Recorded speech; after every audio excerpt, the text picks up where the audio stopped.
O te toi whaatalo whātu lau whaafonga angai le nei tae au, si mea lau whaafonga talafoa Radio Samoa. O le so leo lua i aso swinga fōu, leo wata tala atu waila whai tutoa I isi pāsese mai atunu I whafo. O le tae o nei wasanga whaamama I tāpol kōwiti ma matala atu waila whai tutoa o mai ei pāsese. Mai le silia ma le whāse fulu atunu uma territory wa uma o na whai atui. O pāsese anga waa wa mawhai neona o mai talo mai le toi tasili minute le se fulu luana po. O ilanto nei mai atunu wa tā ua o visa waiver po o atunu e le mo o miai le tau talo sanga o se visa e whai malanga mai ai I New Zealand. E se mai I lea wa mawhai ai fo iona o mai tangata asiasi mai isi atunu o lo o mia visa ta whao e ulu fale mai ai. Ma o nei visa o lo o au ngā. Ua tā ua mai ai e le kamupani wa alele le e New Zealand, silia ma le tasi afe pāsese o le au mai whai ngā malanga e taunu o mai le so. Valu se fulu valu miliona tā la wha au popo wa au mai le malo, e sanga una I ai le o whanau ia onga. O leo wa whailo le malo le wha amatu mai o lea vai ngā tū petele, wha au popo e fesoa soa nea I polo kalame una I ai whanau ia onga, ma e le tasi se polo kalame. O loo iai to tono le wha se fulu miliona tā la e wha asoa to tono le wha tau sanga, mo a onga e sau whanga I tā wala mai tā lo sanga mo polo kalame nei, ato ai ma le se fulu valu tesi ma le iwa miliona. E whaaleleia atili ai polo kalame ma wai puna oa mo a onga. Mo whanau a onga Maorim Pasifika o whaavaivai I a onga. O lea fo iwa iei polo kalame o whaalau tele e ala le whaamatu mai o le fitu tesi ma le fitu miliona.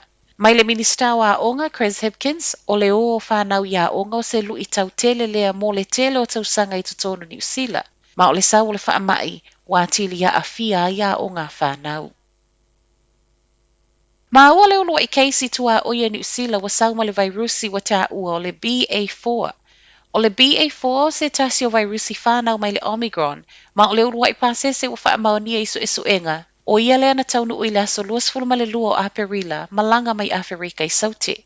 E whaapeo le lua o aso talo na taunu mai, whaamaonia I lolo na siaki wa maua le BA4. E o mai le tau nei, o le BA4 wa ripotia wa maua I Afrika I saute, o Europa, whaapea au se talia.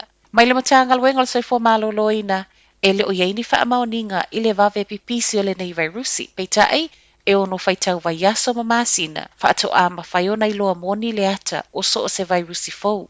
O le taunu umai o le isi nei tama le Omicron I New Zealand nei, e le o se tūlanga whaate ia, ma o le masina whaato a umatu lea na sa waitala, o lo o mata I tūpea e le World Health Organization le BA4. E le o toe mamau ma whaiora wha o ngā le smart card e tasi e tangata Wellington o lo o wha o ngā ina pasi ma trains. Silia ma le se fulu whātu sanga tālua na wha o ngā prepaid snapper cards mō whimalanga I ngai pasi o Wellington. Pei ta ia le I wha o ngā ina lava I whewa I ngai trains. Mai le pulenga le Midlink o lea sa a mata trial mai le masino November. Ma o se system wa va aia le manuia e ala I le silia ma le valu se fulu pasene ua ngai I ai. Ua maua mai e fo ile to atele wa fia ia ngai le system fo e le to e wha o ngā ina I tupe pepa e to tongi ai whewa inga. Ma o ka piti le o tāpea no le amua mua wha o ngā ile nei system fo le masino November. Ma wha asoro solo atu ai Hutt Valley ma Wairarapa ai ele I uma le masina. Mai le wha atona silo le Greater Wellington, Darren Ponta, o le tasi o le system e wha o ngā mo trains ma pasi. O le a whaingo fia I fo I ma le whaingo peimeni a o wha o ngā I whe malanga I ngā lautele. To a whamali liu I le whaalavelawe tau te avale tūla I mai la talata I whakatane ana nafi, ma e au fia I ma le whātau sanga. Tūsa lei tūla I tolu I la waulia nafi ripoti ane I leo leo le nei whaalavelawe, ma e ripoti na muli muli whaamaunia mai, e to a tolu tangata mātutu o mali liu ma le whātau sanga. O I lātou wa uma soifua na mali liu ai lawa le no fuanga na tupua I le whaalavelawe. Whai watu sa ripoti o COVID, fitu afe whasa fulu ma le tolu cases for will community reportia mai le aso to nai. Ai tangata mali liu ono le whaamai. To a fitu na tā ua mai ma o I lātou uma wa mali liu o le vai le ono se fulu ma le iwa se fulu tausanga. Sa wai ana nafi, 5 afe ono se lau 5 se fulu ono cases for will community. Ma le to a ono tangata mali liu. A whaatusa whai numero le whai unga le vai aso ma le aso wa reile whaatu a umatu o lo o anga I mai pia I lalo.